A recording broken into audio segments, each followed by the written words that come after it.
আজ লক্ষ্মী পুজোর আগের দিন আমি সন্ধেবেলা মাকে নিয়ে বেরিয়ে পড়েছি বাজার করতে। প্রথমেই চলে এসেছি ফুলের দোকানে মার জন্য ফুল নিতে। আমি ফুল যা যা নেওয়ার নিয়ে নিলাম, আর একটা পদ্ম ফুল অবশ্যই মনে করে নিয়েছি।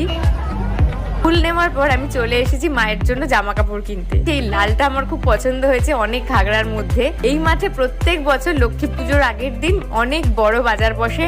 এখানে সব কলা বউ তৈরি হচ্ছে, যারা যাদের বাড়িতে কলা বউ পুজো হয় তাদের বাড়ি। প্রচুর সুন্দর সুন্দর লক্ষ্মী প্রতিমা এখানে বিক্রি হচ্ছিল। আমাদের যেহেতু পাথরের ঠাকুর, আমরা তো এরকম ঠাকুর নেব না, কিন্তু দেখতে খুব ভালো লাগছে। আজ পরের দিন, আজ কোজাগরি লক্ষ্মী পূজা। আমি এখন সকাল সকাল ঘুম থেকে উঠে স্নান করে নিজে বসে পড়েছি মাকে সাজাতে। মা স্নান হয়ে গেছে, মাকে এখন আমি পড়াবো হচ্ছে আমাদের কালকের যে ঘাগরাটা কেনা হয়েছে সেটা। এবছর আমার শরীরটা একটু খারাপ বলে আমি তেমন ভাবে বেশি বড় করে পুজো করতে পারছি না। পুজো তো সম্পন্ন হয়ে গেছে আমাদের বাড়িতে। লক্ষ্মী পুজো স্পেশাল একটা ডিনার ছিল, যেটা ছিল লুচি, ছোলার ডাল আর সিমুইয়ের পায়েস। তো দেখা হচ্ছে নতুন আর একটা মিনি ব্লগের সাথে। টাটা।